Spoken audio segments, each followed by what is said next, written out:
Hoje, dia 20 de novembro de 2023, estamos na Casa da Memória, em Itaipulândia, realizando uma entrevista com o senhor Gentil Donini para o projeto Histórias Vividas, Histórias Contadas, tendo como entrevistadora eu, professora Íria.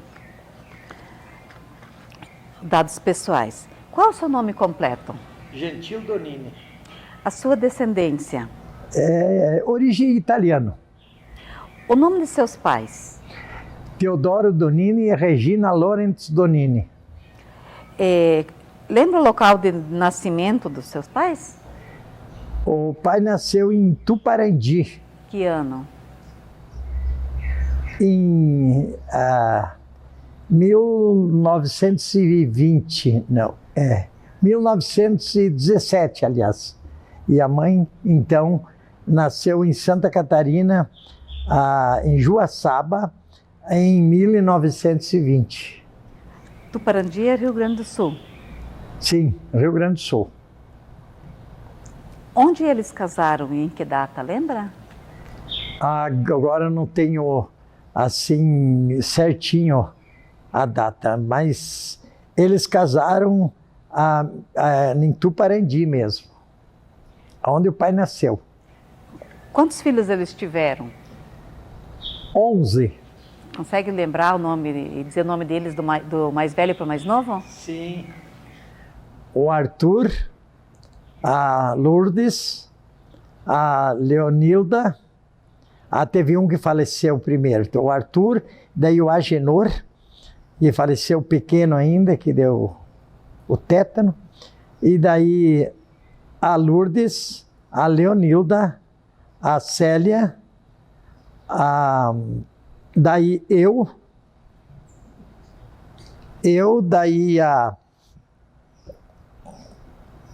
o Walter, professor Walter, que foi professor aqui, e depois o Hildo, o Silvio, o Silvio e o Hildo, a Maria Denir, e daí o Silvio, e depois a Fátima, a última, que mora aqui também. O senhor nasceu em que data e onde? Olha, isso é uma confusão com a minha data. Eu nasci em dia 14 de junho de 51, mas o pai registrou eu como 1º de agosto de 52. Onde? Em Horizontina. Na época tinha que ir a cavalo, porque não tinha meio de locomoção, e ele esperava ter dois, 3 filhos para não perder a viagem, porque demorava um dia para ir a cavalo e outro dia para voltar, né? Horizontina é Rio Grande do Sul. Rio Grande do Sul, capital lá das máquinas da New Holland lá. Qual o seu estado civil? Casado. Qual a data do seu casamento? Eu casei dia 17 de julho de 77. Onde foi o casamento? Foi aqui mesmo, na antiga Parecidinha. Foi em Itacorá, né? O cartório é de Itacorá, com o Clementinho, né? E o padre que já é falecido também. Ai, meu Deus, agora não tô lembrado, me fugiu Padre Bruno Busato. Qual o nome da sua esposa? Maria Ivanir Donini. Filhos não tiveram, né? Não. Qual a sua ocupação atual? Agora eu sou aposentado, trabalho todo dia, mas serviços assim, só para preencher mesmo, porque eu não posso ficar parado sem fazer nada, né? Qual foi a data de chegada em Itaipulândia? Foi em julho de 71. Lembra do horário mais ou menos que chegaram? Eu me lembro que foi... Já perto da noite, estava chovendo, foi difícil para vir de São Miguel até aqui. O caminhão várias vezes ficou atolado e a gente ficava em cima da mudança, né? a gente jovem ainda, foi muito difícil. A gente trouxe junta de boi junto, trouxe porco, galinha, né? Viemos com 2 caminhão, porque uma mudança e outras as coisas assim, uma trilhadeira velha e um tratorzinho cinquentinha. Então foi difícil. A gente chegou aí já de noite e descarregou a mudança o outro dia. Aí onde que hoje é Botafogo. Na época, que idade o senhor tinha? Ai, meu Deus, eu acho que eu tinha 18 anos. Você veio junto com a sua família, pai e mãe? Com a família toda. E os irmãos? Os irmãos todos. No total eram então 12 pessoas? Era 11. 11 pessoas. O senhor já falou que quando chegou, se instalaram na comunidade do Botafogo, isso? Do Botafogo. É ali onde hoje é do... Daquele que mora ali, que vai para o Lajeado, depois nós vendemos para o pai do Luiz ali, como é que se chama? O pai eu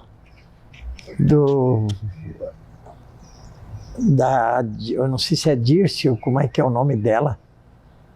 Que mora ali na frente da igreja, que morava na frente da igreja, que ele faleceu há pouco tempo. Na frente da igreja católica ali. Ela era conselheira tutelar, a filha dele junto comigo também. Então, lá nós vendemos daí para ele depois. Poderia descrever, assim, como é que era esse local quando chegaram lá no Botafogo? Olha, era tudo, um pedaço derrubado, outro pedaço era mato, era picada de mato, né? Aqui mesmo, onde é que está a Itaipulândia hoje, que era parecidinha, tinha só um bolão e pouquinhas casas. Tinha o João Casmirzak, que era dentista, e tinha uma farmácia do Lírio, que era de madeira lá embaixo.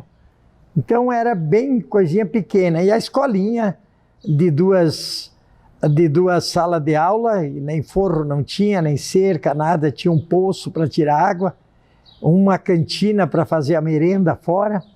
E daí, então, o outro ano eu comecei a lecionar. Mas lá na propriedade que vocês foram morar no Botafogo, o que tinha lá já? Tinha...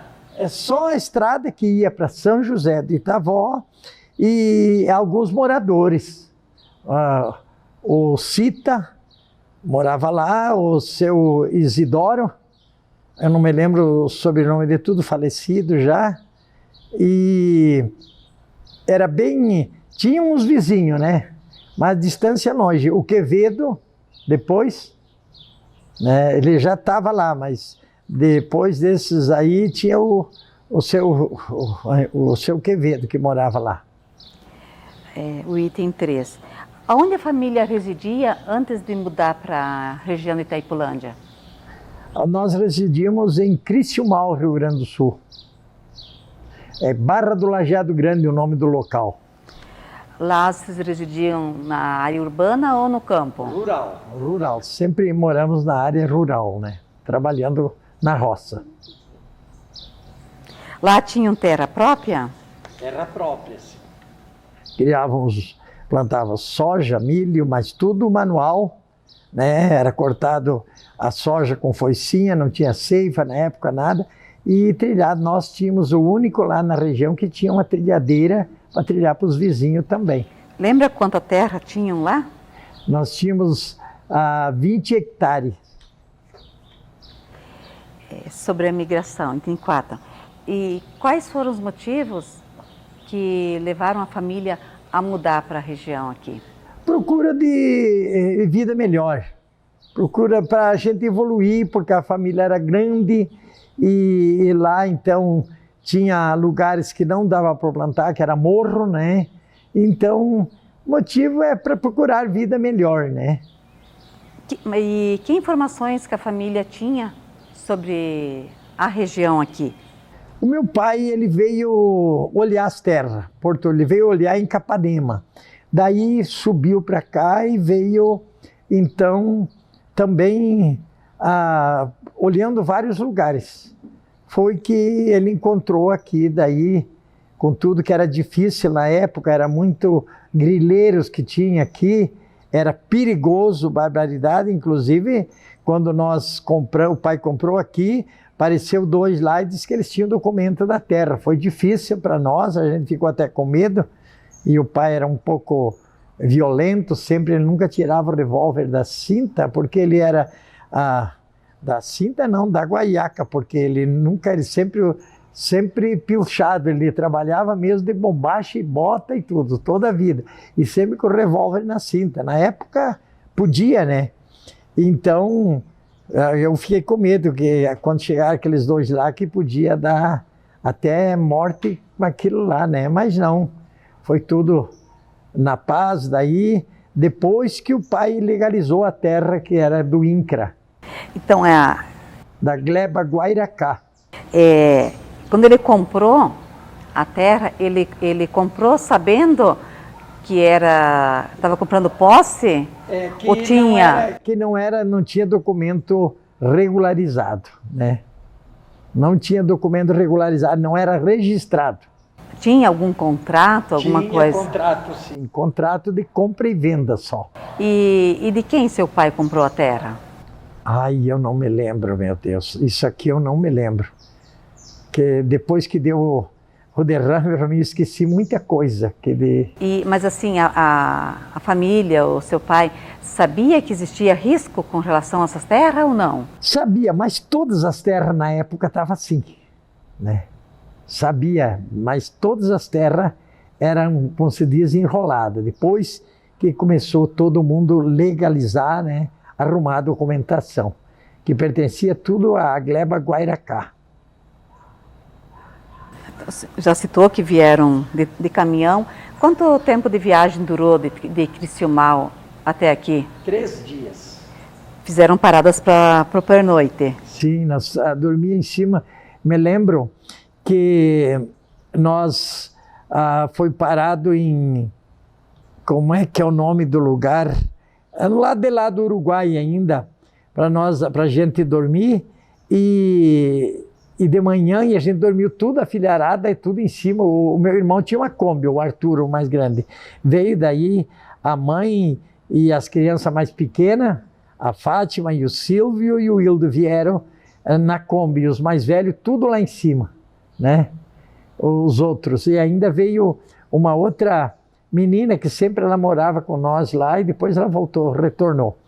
E então amanheceu uma geada muito grande, era em julho, mas deu uma geada muito grande e a gente ficava tudo, tinha em cima da mudança, a gente colocou bastante forros, colchão e tudo, colocou bem em cima para a gente vir ali. E daí amanheceu, em cima da cama tinha geada. Tiveram algum contratempo nessa vinda? Ou... Sim, nós ficamos ali aquele tempo no parque. Quando saímos do parque era muito, muito liso e começou a chover, frio e chuva. E daí a gente ficou parado um dia e uma noite ali em Jardinópolis. Nós tínhamos uns parentes ali também que ajudaram daí a tratar as criação para não morrer de fome, os porcos, as galinhas, tudo mesmo no caminhão, que a gente fez dividiu no caminhão que trouxe os animais, né? Os animais e a trilhadeira. Tudo que esse caminhão antigo, queixo duro ainda. Então, esse parque fizeram a travessia do Rio Iguaçu e passaram no Parque Iguaçu. Parque Iguaçu, a estrada do Colona, né? A estrada do Colona. Além dos animais que o senhor já citou que trouxeram, o que mais veio junto na mudança? Em termos de móveis, alimentos, sementes? A gente trouxe, né?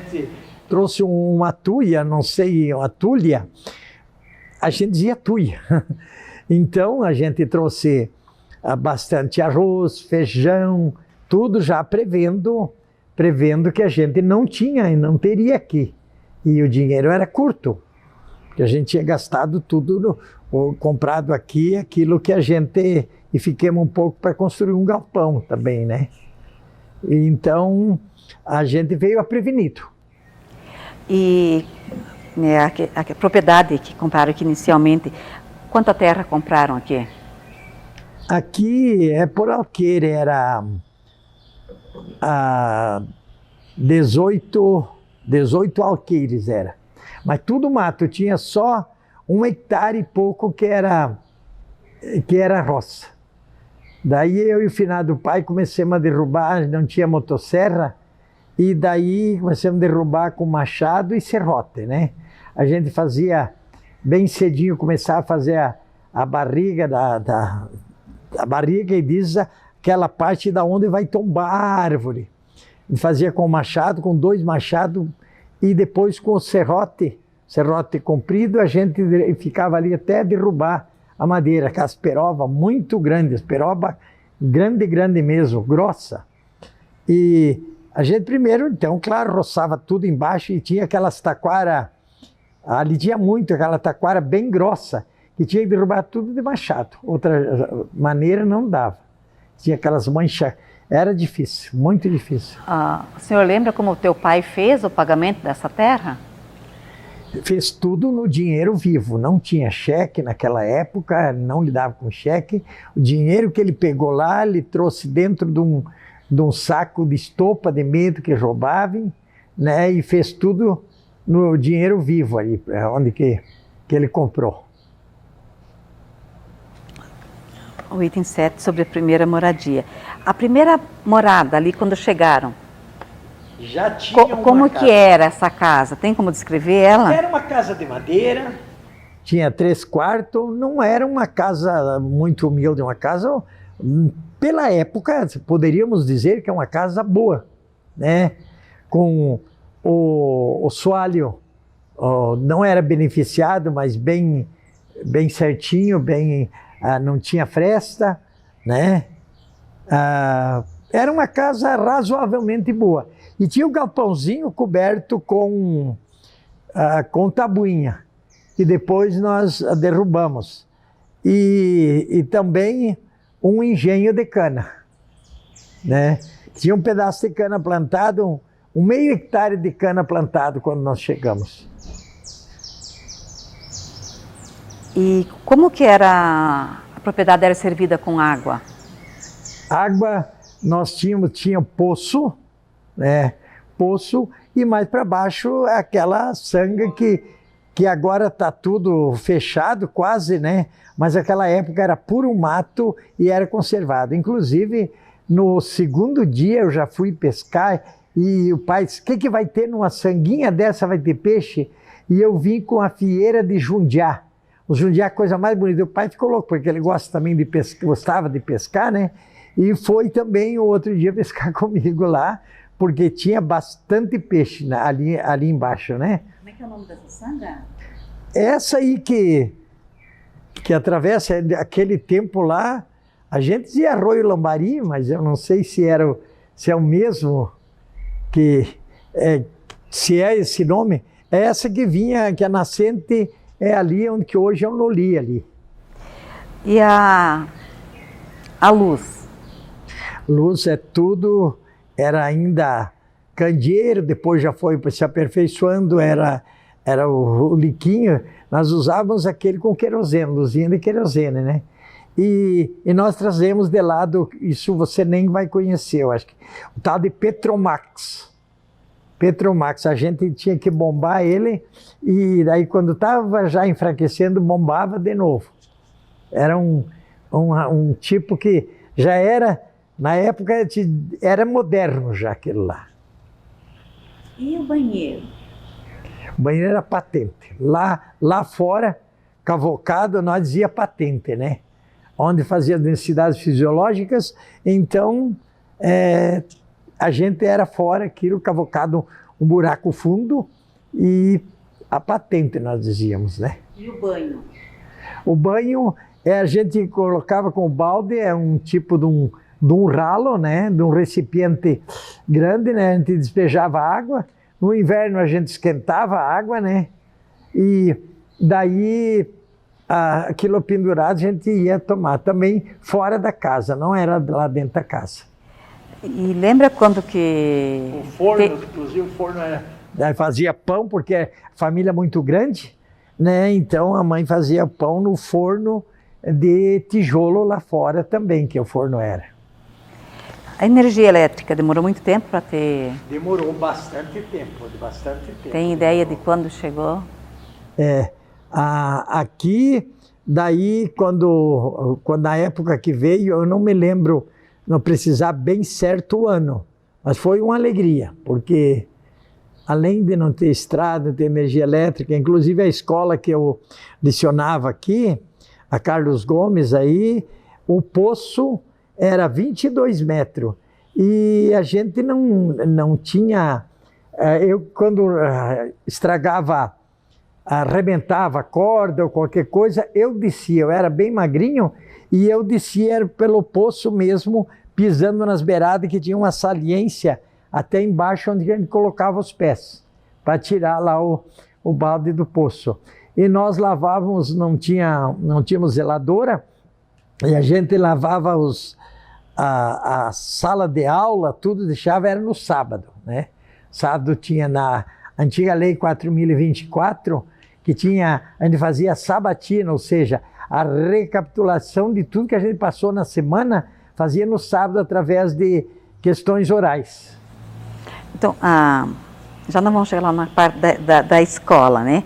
Aqui o senhor já falou que teve uma questão de terra com a própria família, e além desse incidente das duas pessoas que se comentou, soube de mais alguns casos por causa de conflitos de terra, ou nesse sentido, em Itaipulândia? Ou... Sim, inclusive, um ano depois, aí para a banda Itacorá, não sei precisar o lugar certo, mas a gente ouvia o tiroteio lá, que é os jagunços contra os proprietários de terra, né? E eu ficava louco de medo, digo, aonde nós viemos, pai? Olha aí esse barulhão de tiro, porque no mato ecoava longe, né, esses tiros. E você notava, era rajada parecia metralhadora, né? E aqui uns quantos tiveram conflito assim, que não tinha documentos assim registrados, como se diz, do INCRA, depois que o INCRA legalizou tudo. O item 9, sobre atividade econômica. Quando o senhor veio com a sua família, a princípio foram trabalhar como agricultores. Na roça, né? No começo, o que plantavam nos primeiros tempos? Aqui o feijão dava muito bem, na queimada, né? Feijão, daí já começamos a plantar o soja, deu uma seca, o segundo ano não deu praticamente nada, o milho, bem, e o fumo. Nós já começamos a plantar o fumo de galpão, né? Que ele é um fumo que eles falavam, a variedade quebra-galpão, o fumo madeira, que com 2 pés a gente sofria para erguer eu era magrinho, sofria para erguer na carroça, né? Porque é tudo grande, e só na queimada que a gente plantava. E daí essa plantação era, tirando o fumo, né? Era para o consumo e também para a venda? Ou como que era? O fumo, então, era... Logo nós vendíamos para o Dilo Schontes, aí que tinha o comércio aqui, né? E as coisas, os produtos de sobrevivência, então era o que sobrava nós vendíamos. Já comecemos a criar porco também, a gente vendia o porco gordo, não tinha, que nem hoje, que tem como é que se diz, que levem ração e tudo em casa.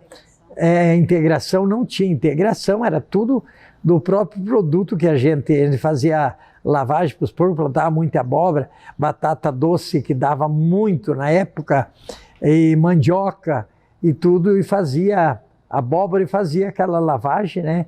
Misturava soja também e engordava o porco assim. Ali no início, na vinda, quando tinha bastante mata nativa, existiam muitas frutas nativas? Que tipo de frutas que existia? Mas onde que já era cultivado, há tempo que foi derrubado, tinha a guabirova, né? Tinha a pitanga, a uvaia, né? Mas essas plantas, assim, as frutas que tinha aqui na época. Que hoje em dia é difícil achar né, no mato aí, esse tipo de coisa. Mas Guabiroba e Uvaia tinha bastante. O item 10 sobre mecanização. Então, já comentou também como foi feita a limpeza do local. Para fazer essa limpeza, a derrubada das árvores, a família fez sozinha ou tiveram ajuda de outras pessoas? Sempre sozinhos, sempre sozinho. Mas depois, né, a gente arrumou um trator de esteira e começou a destocar, mas já foi isso aqui em 78, quando eu fui para trabalhar já na Itaipu Nacional. E o que faziam com a madeira que era retirada? Tudo queimado. Era uma judiaria, uma injustiça.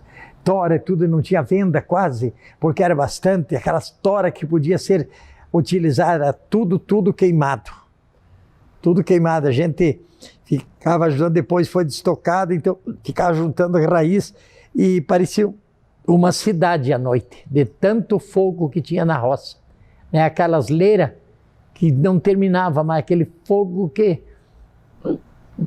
E tinha aquele tempo madeira de lei, o lapacho, quer dizer, o ipê, né? O ipê tinha o marfim, aquele rabo de bugio amarelo também, a canela como é que é? Não é embuia é aquela canela preta. E peroba. Peroba tinha muito, guajivira, grápia, né? E tudo era queimado. Se fosse hoje, pelo amor de Deus. E depois da mecanização, qual foi os produtos que plantaram? Soja e milho. Fumo depois paramos, porque daí uns foram saindo de casa, o Walter saiu, duas irmãs casaram, né? E daí foram saindo de casa, obrigado. E daí a gente, foi uma das primeiras ceifas, nós compramos em Súcia com o José Naconés, que ele tinha casado com a minha irmã Célia, e daí nós compramos uma ceifa, uma SLC 1000, e daí a gente colhia por todos aqueles que já tinham mecanizado aí ao redor. Sobre o cotidiano do trabalho, na família, assim, como era organizado o dia de trabalho? Todos tinham. Eu, daí, vim trabalhar na escola, mas os que ficavam em casa, todo mundo tinha que trabalhar, desde pequeno. Não tinha lei do menor que não podia trabalhar. Eu também, no Rio Grande do Sul, desde os 7 anos, trabalhava na roça, né, que nem um adulto, até que vim para cá. E as atividades domésticas? De cuidado de comida, de casa? A mãe e as meninas mais velhas. Principalmente a Célia, porque a Lourdes já havia casado, tinha o cantinho dela, estava morando lá em Capanema já, e a Leonilda, que é a Neudinha, também, né, estava indo no Rio Grande do Sul, depois veio para cá. Mas a Célia e a Neca que ficavam trabalhando. E as mulheres da família também participavam das decisões dos negócios? Quase nada, o pai que fazia tudo. Dos negócios, o pai que fazia tudo. Pedia pouca opinião. Ele era daquela linha de enérgico assim. Ele que era o mandão e pronto, né? Então, era até difícil. Às vezes a gente não concordava com muitas coisas, mas ele que ditava as leis e as normas. Falando do trabalho ainda, você já citou antes, que o senhor foi professor. Em que ano que iniciou essa atividade e como que aconteceu esse ingresso no mundo da educação? Pois olha, lá no Rio Grande do Sul, quando eu estava no ginásio comercial, Esquina Gaúcha Criciúmal, eu já lecionava por contrato fechado, 1 ano. Quer dizer, que eu não recebia o ano inteiro, só no final do ano que a gente recebia. E tinha que ser o índice de aprovação na Lei 4.024, mais de 80%. Né? Então, eu lecionava numa escola longe, eu ia a cavalo, né? E quando eu cheguei aqui, daí sabia, o pai falou que eu dava aula lá e faltava um professor. Estava a dona Vicentina Walker e mais uma outra professora que eu agora não me lembro o nome dela, que ela logo saiu. E muito aluno, muito aluno. E daí a dona Vicentina foi lá em casa que se eu pudesse fazer um teste, que a secretária, que era a dona Gelsi Gelleri na época, se eu quisesse fazer um teste para mim licionar. Bom, daí eu fiz e logo no outro dia já comecei a licionar, daí depois, mas eu já fazia quase um ano que eu já estava aqui, né? Quando faltou professora daí, né? Dessa época a escola já estava organizada e um professor para cada série ou ainda tinha... Não, tudo multisseriado. Eu, por exemplo, comecei dando pro terceiro, quarto e quinto. Ou seja, o quinto era antigo exame de admissão ao ginásio, na Lei 4.024, né? Tinha alunos lá quase na minha idade, né? Aí eu posso citar, aí que eram minhas alunas aí, tudo, hoje ainda tenho morando aqui, 47, que são tudo vovô já, né? Bisavô, inclusive. De lá do Fux eu tinha 4 alunos. Tinha o Orsênio, a Ivete, a Odete e a Ilete. 4. A Marlene Kefa, também ali. De lá a Celiente. Olha, se vou citar, eu tenho que lembrar todos eles, mas é bastante aluno que tinha já quase aí 3, 4 anos mais novo do que eu, porque eu tinha 18, 19 anos, né? Essa escola que você começou a trabalhar, ficava localizada onde hoje, em Itaiculândia? Ali na Avenida Tiradentes, ali na frente do Mercado Gasparino, lá debaixo do Mercado Gasparim ali. E eram quantas salas de aula? 2 salas de aula. Daí tinha uma cantina fora onde fazia a merenda escolar. Daí as próprias alunas mais velhas que saíam uns minutos antes para a gente colocar mais, era o leite em pó, sopa de feijão, essas coisas, né? Então e a gente complementava, muitos alunos traziam de casa alguma coisa. Isso era no ano de 70? 72, fim de 72, começo de 73. Já tinha o programa de alimentação escolar? Sim, mas era o leite, era o leite em pó mais que vinha. O leite em pó, e depois começou a vir o feijão triturado, sopa de feijão, né, com macarrão, né? Às vezes, infelizmente, às vezes quando chegava aqui já tinha caruncho, né? Então é difícil, tinha que até peneirar alguma coisa, né? Então, mas era assim.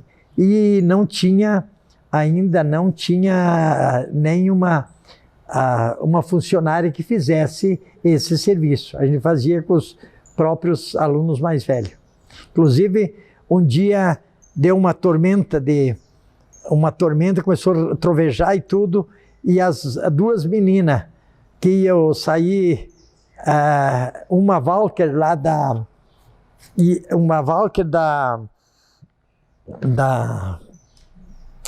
serraria que tinha ali, que ia para São João, e a Marlene, irmã do Caco, a mãe do Rodrigo, aliás, a Marlene, mãe do Rodrigo, eles iam sair, eu digo, espera um pouquinho. Quando eu disse espera um pouquinho, deu um raio, destruiu aquela cantina, tudo. E a panela que estava fervendo, né, que estava para esquentar o leite, era uma panela grande de coisa de alumínio, assim, ela furou tudo, que nem fosse assim derretido. Furou tudo, daí vazou tudo, e o fogão quebrou em 1000 pedaços, um fogão a lenha, com raio. E daí começou a pegar fogo do lado. Começou a pegar fogo, daí tinha bastante água ali, que a gente deixava as vasilhas na goteira para depois, para no sábado a gente ocupar, para não estar tirando direto do poço, que era muito fundo, para lavar as salas de aula. E daí a gente conseguiu apagar aquele fogo. Nesses primeiros tempos, Gentil, qual que era a forma de lazer?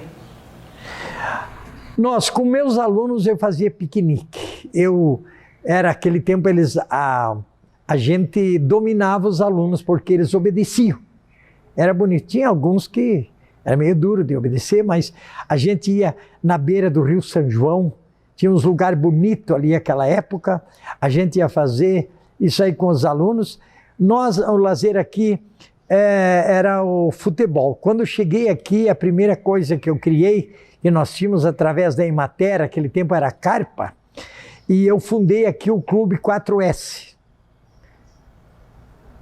Saber, sentir, saúde e servir.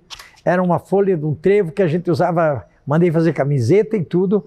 E filho de agricultores, nós através da Carpa, de São Miguel do Iguaçu, nós fundamos esse clube, aonde porque já tinha o costume lá do Rio Grande do Sul, isso aí, né?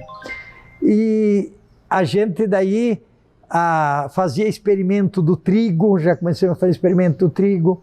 O finado Sargento Dias deu uma área para nós, que depois fizemos campo de futebol, e destocou quase 2 alqueires, que é ali onde o Valdemar Facione tem a terra. E ali, então, nós fazíamos experimento de variedades de trigo, variedades de soja. Daí a gente fazia curso depois em São Miguel, lá na fazenda, aquela que depois foi desapropriada, que vai para Foz do Iguaçu. A gente fazia curso de regulagem de arado, essas coisas, sempre, cada 2 meses a gente fazia curso e levava os filhos de agricultor. Mas esse clube, ele também passou a ser um time de futebol? Daí nós formamos dentro do 4S o time de futebol. Clube 4S, que até daí entramos num campeonato na época, já ali na meados de 76, 77, mais ainda, daí no campeonato de São Miguel do Iguaçu. E esse clube depois foi extinto, porque anos depois aqui tinha o 19 de julho, né? Foi o 19 de julho, que inclusive o 19 de julho, que esse clube social também eu ajudei a formar, né? Quem encabeçou tudo foi o Ivo Lauermann. E daí ele falou da necessidade de um clube social e foi reunindo pessoas. Eu participei, o meu irmão finado Arthur participou, o Gervásio Gliber, o pai do Gervásio, o seu Avelino Volmuth, o meu finado pai. Então, várias pessoas, comecemos com 15.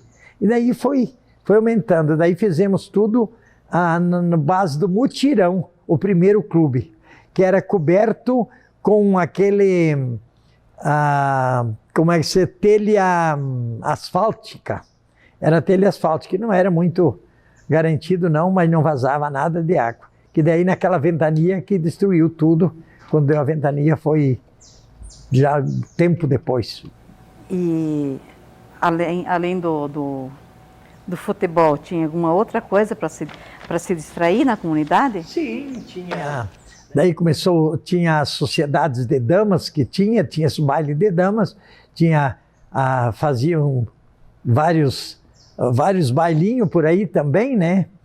E eu, quando cheguei para angariar fundo, inclusive para a escola, eu comecei a fazer teatro. E a gente ia nas comunidades com alguns alunos, e eu tinha o Mobral à noite que eu lecionava, e alguns alunos do Mobral para nós fazer, nós cobrava 1 pila.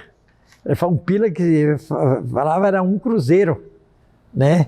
A gente cobrava de ingresso, para aquilo lá foi para mim comprar depois a primeira fanfarra que teve aqui. Só tinha em São Miguel, mas bem pequenininha, e eu fui no Magazão lá maior em Curitiba, isso ainda na década de 70, foi 74, 75, comprar essa banda, né, para a escola. Que até tem fotografia ali onde que a gente era puro, só tinha aquela estrada ali e tinha um sobradinho do João Kazmierzak ali. O senhor comentou também sobre a questão dos clubes de dama e dos bailes. Aonde que aconteciam os bailes antes de ter o clube? Aqui no Renque, no seu finado Renque, ele tinha um salão de baile ali. É onde que também houve um assassinato ali do finado Taborda, que era muito conhecido aqui. Eu estava nesse baile, inclusive, o cara veio na minha frente assim e atirou nele. Caiu daí e acabou com tudo. Mas eu sempre, ali o Renque, que tinha, e cada mês, cada 15 dias, acontecia um baile. Daí tinha os bailes de damas, da sociedade de damas. Esses bailes eram diferentes do que os bailes comuns? Era. As damas que iam tirar os homens, né? E a gente não podia dar carão. Carão que diz, a gente não podia negar a dança, né? Isso aí deu muita confusão na época, briguinha e tudo por causa disso, né? Então, aquela época, assim, mas depois já foi unido. Podia um só dar uma olhada para o outro e já ia dançar, né? Mas primeiro era... Todas as comunidades quase tinham a sociedade de damas. E era muito bonito. Tinha a polonesa, né, que abria tudo, abria com o baile, abria com a polonesa e depois continuavam dançando, né?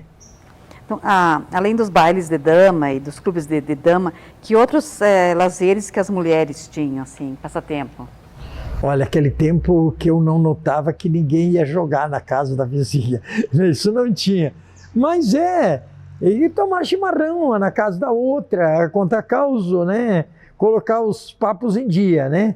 Mas o divertimento mais era baile, né? Era baile, matinê.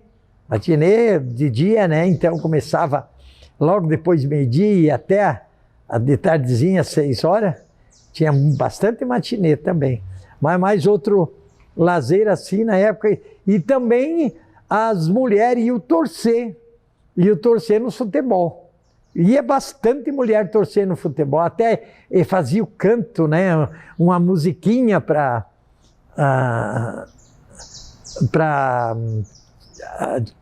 incentivar o time, né? Então, até eu me lembro que a minha irmã fez uma música, era... Assim, 4S quando joga brilha tanto como o sol.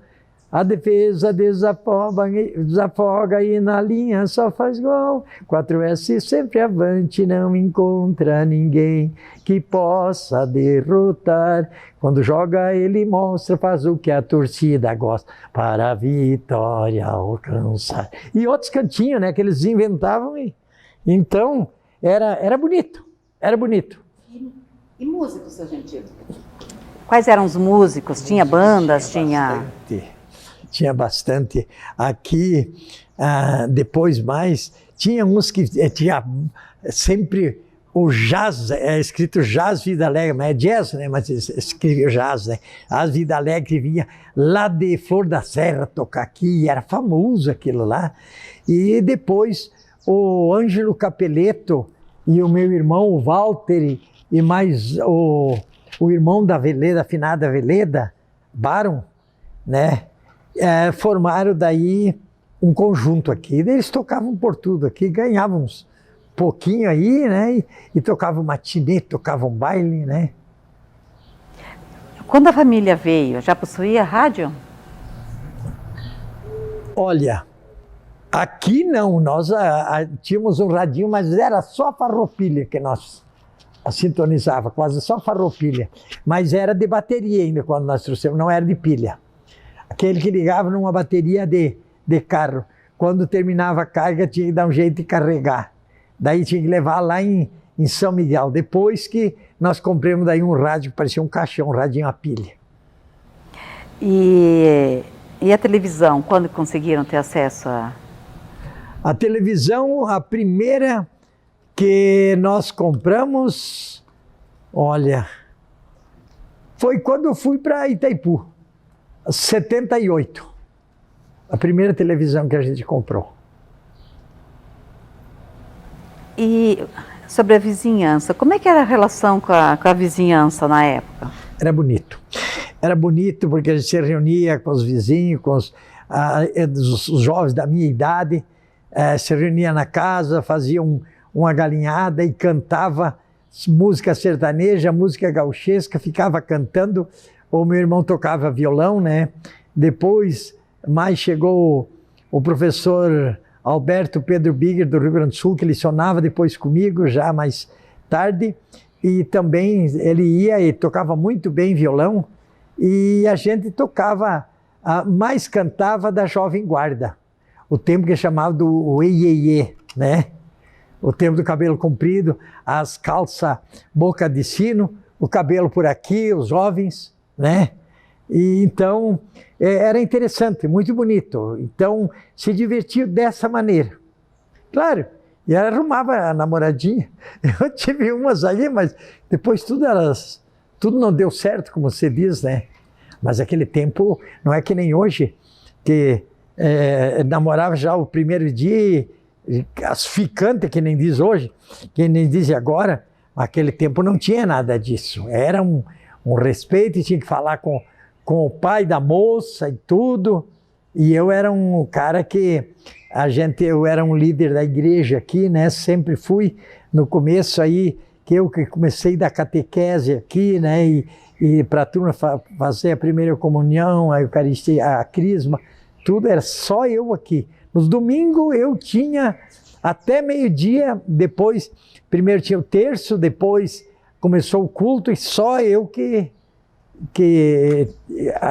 dirigia tudo.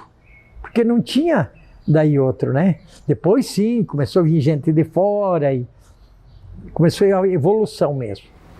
Voltando de novo um pouquinho, que agora é no item 18, educação, para começar a trabalhar como professor, chegou a fazer algum teste, alguma prova? Sim, eu fiz uma prova na Secretaria de Educação lá de São Miguel do Iguaçu. E na época, compensava ser professor em termos de salário? Não compensava, mas eu gostei tanto esse ano que eu lecionei por contrato fechado no Rio Grande do Sul, que inclusive quando eu recebi nunca tinha dinheiro no bolso, e eu recebi tudo de uma vez, e eu dei um tanto para o pai, porque eu saía da roça a meio-dia para lecionar lá, né? Então eu dei um tanto para o pai para compensar os dias que eu não trabalhava na roça. E eu viajei por todo o Rio Grande do Sul com aquele dinheiro. Eu fiquei um mês viajando, eu não conhecia nada. Fui de Porto Alegre a Santa Maria, né? Os 4 cantos do Rio Grande do Sul eu viajei com aquele dinheiro.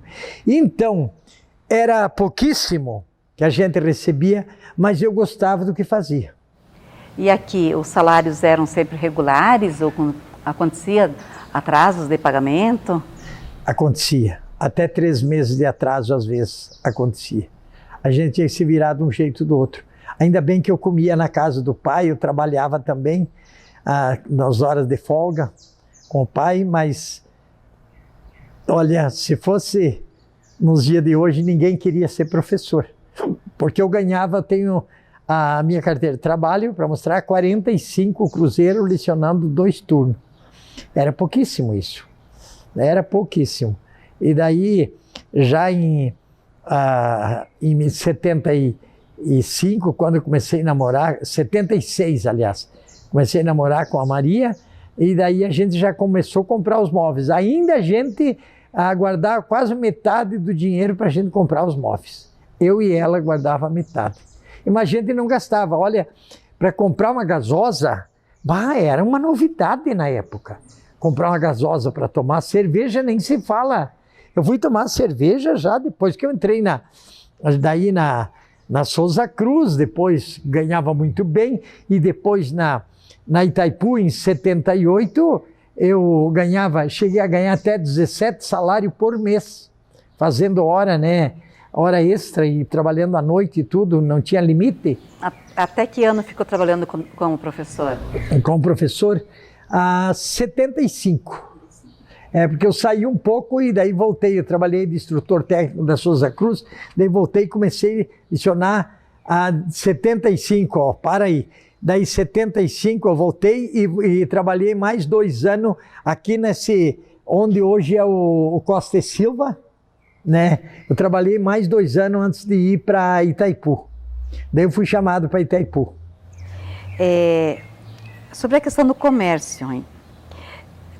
Na época que vieram do Rio Grande para cá, já tinha comércio aqui em Aparecidinha estabelecido? Tinha. Quais eram os principais? Ali tinha só que liderava tudo, era o Dilo Schontes, né? E tinha ali o bolão, que eu sempre vinha ali para comprar bolacha, eram uns bolachão assim comprida, e bolacha de mel, e eu vinha ali sempre, eles vendiam também de tudo ali, né? Ali no comércio do Dilo Schontes, o que ele tinha para vender, para comercializar? Era tudo nos pacotes de embrulho, de papel de embrulho, né? Era de quilo. Então, tinha o açúcar, o arroz, feijão quase não se vendia, que todo mundo tinha. E arroz também a maioria tinha. Mas daí a farinha de trigo, porque aqui ninguém plantava trigo na época. Farinha de trigo, as coisas, e vendia de tudo ali. Até tecido, era um tipo de empório, vendia tudo. E queria um tecido para fazer uma camisa, podia ir ali comprar, né? Vendia, tinha tudo mais ou menos o que precisava naquela época, o que era de mais necessário na época. Sobre os caminhos. As principais estradas, gente, quando chegaram em 71, já tinha a estrada de São Miguel a Aparecidinha? Tinha, inclusive nós viemos para essa estrada, só que barro, que era uma coisa fora de sério. Inclusive ali, quando eu comecei daí fazer o 2º grau à noite, que eu fiz daí o magistério à noite, eu e o Ico, do finado Sargento Dias, ele é afinado agora também, e o Alberto Pedro Bigger, nós íamos de picape. Chegava lá no Rio Cuí, não dava para passar, porque quando qualquer chuvinha ia por cima da ponte. E ele, às vezes, dava cada susto, e nós estávamos tanto assim, em cima da ponte, só aquele tombo d'água, e ele metia ali a picape lá. Então era difícil. Quando nós íamos fazer também, ia para os cursos, ou receber o nosso dinheiro no fim do mês, e que estava chovendo, a gente às vezes chegava virado de meio-dia empurrando o ônibus da Colonial para lá. E primeiro nem era da Colonial, era de outra empresa que vinha de Itacorá e ia até São Miguel do Iguaçu. E tinha às vezes até o ônibus da Rainha do Sertão que ia também para lá. E então era difícil. Chegava com fome, sede, tudo. Não tomava café de manhã e ficava na estrada, né? Chegava lá na rodoviária, daí comer pastel. Todo mundo comendo pastel e sanduíche. Então, era difícil mesmo. Sobre a religião. Qual é a sua religião? Católica. Quando chegou aqui em Aparecidinha, hoje Itaipulândia, já tinha igreja católica construída? Tinha. A igrejinha pequena, no costado da escola, de madeira, né? Não tinha forro também. Daí logo a gente se mobilizou com a comunidade e compramos esse sino que hoje está aí ainda batendo.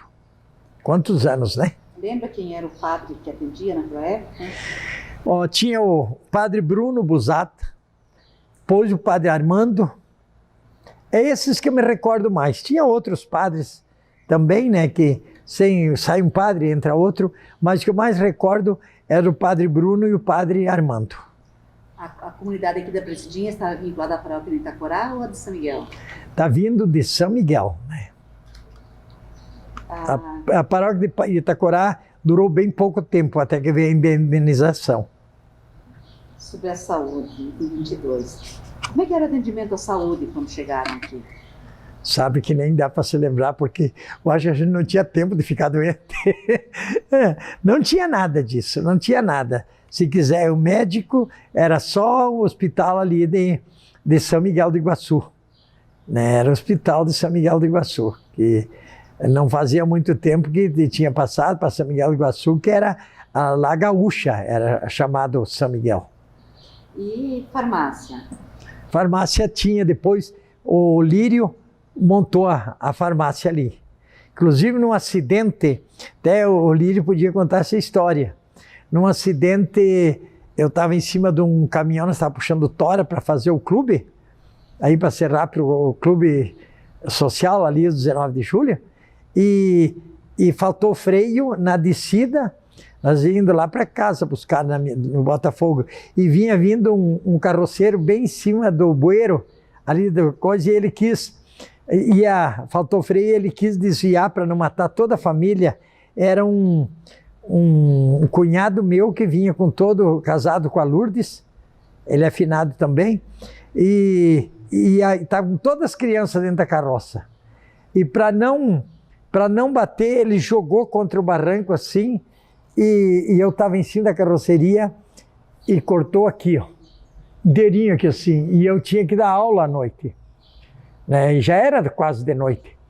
E eu sei dizer que daí o Lírio, eu não podia ir em São Miguel, e abriu aquela coisa aqui, e daí o Lírio colocou éter e coisa, e ele mesmo fez 3 pontos aqui, ó. E daí eu fui lecionar igual. Daí começou a endurecer a boca, eu tive que soltar os alunos do Mobral mais cedo. Depois daqueles do Mobral que virou educação integrada na época. E dentistas, como é que era o atendimento? Dentista era arrancar dente. João Carlos Mizak arrancando dente. Qualquer coisa. Eu tinha aqui os dentes lindos, em cima, embaixo ainda é natural, né? Mas em cima tinha os dentes lindos, só que era largo os dentes. E daí as minhas irmãs começaram a apelidar de dente de cavalo. Aqueles dentes branco lindo, eu fui lá no João, mandei arrancar tudo de uma vez, para botar chapa. Era moda botar dentadura, botar chapa, né? Ixi, e o João era tã e pronto, né? Inclusive eu ia junto com ele nas férias, eu ia junto com ele nas comunidades, tinha dias que ele atendia até 4, 5 comunidades. Eu marcava todas as horas, chegava lá, já tinha aquela fila, só extrair dente. Extrair dente, naquele tempo não tinha outra coisa, extrair dente e botar chapa. O Luiz, finado Luiz, irmão dele, que direto fazendo chapa. Usavam muito medicamento caseiro? Usava bastante mesmo. A nossa horta sempre cheia de medicamento caseiro. É bom para isso, bom para aquilo, a gente tinha de tudo, né? Sobre a segurança pública, como é que acontecia a segurança aqui em Aparecidinha? Era tudo organizado tudo mantido aqui por o batalhão de Itacorá. Muitos e muitos policiais tinha, né?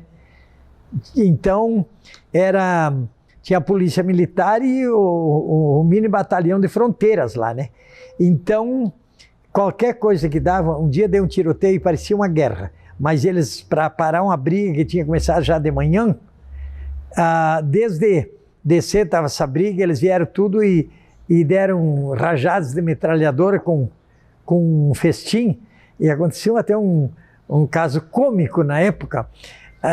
Eu estava namorando a Maria e eu estava ajudando a fazer, uns dias antes, uma fossa no costado da cozinha, e já estava alta aquela fossa, estava funda, dava uns 3 metros quase, e aqueles que estavam na briga lá e tudo, quiseram correr da polícia, e 2 caiu lá dentro, né?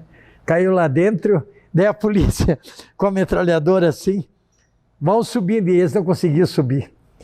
Daí a polícia teve que pegar uma corda e tirar eles de lá, né, agarrado na corda. Então, tem várias coisas que a gente, olha, é um filme se a gente fosse fazer, porque naquele tempo quase todo mundo andava armado. Aqui em Aparecidinha, tinha alguém que tinha algum cargo de liderança com relação a isso? Ou era tudo mesmo? Tinha o inspetor, tinha o seu Dorinho lá de cima, que era inspetor de quarteirão, ele que, as briguinhas que dava, tudo ele que resolvia, daí mandava lá para São Miguel, na Polícia Militar de São Miguel, né? Polícia Civil, aliás. O senhor já comentou antes também a questão que era comum, né, as pessoas estarem armadas, né? Sim. E acontecia, assim, muitas brigas, acidentes, desavenças, que se machucavam em virtude dessas armas? Tinha, deu as quantas mortes aqui mesmo, né, que por causa de coisas, às vezes divisa de terra, como aí no Jacutinga, ali se escondeu atrás de um toco, matou o vizinho dele com a garrucha, dando uma 16, né, uma espingarda 16, carregado com rolamento de carro. E eu soube vários aí que morreram aí de gosto de briga, né? Porque todo mundo quase andava armado. Gentil, você viveu aqui em Itaipulândia até uma altura dos anos 70, 80. Até que ano que... Casou aqui? Casei aqui. E depois disso você mudou para outro município. Quando foi isso e para onde que você mudou? Tá, eu já fui para Prudentópolis, daqui fui para Medianeira, eu fui construir quando estava na Itaipu. Lá a gente ganhava bem, eu construí uma casa em Medianeira, daí vendi para o Dr. Zardo a casa, aquele do Hospital Santa Mônica na época, e daí eu fui para Prudentópolis, a terra dos ucranianos e poloneses. Antes de ir para Prudentópolis, que ano que foi isso? Isso foi em 83. O senhor também trabalhou na Itaipu. Quanto tempo? Itaipu, 4 anos, 6 meses e 28 dias. Na época que começou a movimentação sobre a construção de Itaipu, como que a população recebeu essa notícia? Olha, muitos revoltados, porque não concordavam com a desapropriação na época, né? Uns aí quase que perderam tudo por não concordar com a desapropriação.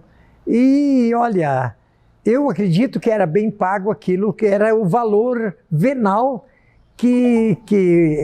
da região na época, né? Mas muitos não queriam sair da sua propriedade, que tinha construído com muito suor, bastante sacrifício, e não queriam sair da sua propriedade. Então, foi difícil a desapropriação. Teve acampamentos liderados por políticos, né? E foi a coisa difícil. Mas com o tempo foram saindo, até que... A propriedade da sua família no Botafogo não chegou a ser indenizada? Uma partezinha, só na beirada, né, que foi desapropriado, a beirada, mas nós não ganhamos. Foi, como é que se diz, entrou que é na beira da sanga, né? E o seu pai, sua família, viveu até que ano nessa propriedade? Olha, ele foi até 82 e daí ele vendeu para o Valenciano, agora estou me lembrando. E daí comprou lá em Medianeira, em São Brás, Medianeira. E de lá, daí nós fomos todos, foi o meu irmão primeiro, e daí gostou lá de Prudentópolis, que aonde plantar feijão dava isso e aquilo, mas não fez os cálculos que lá da geada o inverno todo. E daí o pai tem que ir lá, daí comprou uma terra lá e deu para mim e o meu irmão, o Silvio.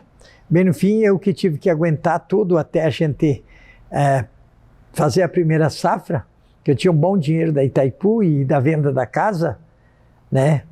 Da venda da casa ali para o Dr. Zardo ali, e bem no fim eu virou em nada. Eu destoquei lá 15 alqueires, destoquei e daí o calcário e tudo, bem no fim, para o meu avalista não pagar, eu perdi tudo, fiquei a zero. Daí eu não tinha outra opção, fui conselheiro tutelar lá, fui secretário da Ação Social durante 4 anos, uma gestão, lá em Prudentópolis, daí voltei aqui de novo. Que ano que você voltou? Eu voltei em 95. Gentil, as questões as perguntas, o roteiro, sim, é mais ou menos isso. Mas deixa um tempo para, de repente, complementar alguma informação que acho que ficou. E também, se tem alguma história, um fato curioso que queira socializar. Pode ficar à vontade. Tudo bem. Como se diz agora, depois que me deu aquela vez, aquele derrame lá, que eu fiquei tudo torto, né? Eu esqueci muita coisa. muita coisa. Lembro de quando eu era criança, muitas coisas de pouco tempo deletou tudo da minha cabeça. Mas se surgir alguma coisa aí que eu esqueci, eu volto a conversar contigo daí, tá ok? Então tá. Obrigada Tá ok. pela disponibilidade. Não sei se contribuir com alguma coisa, mas isto que o que a gente tem para dizer, mais ou menos, é isso.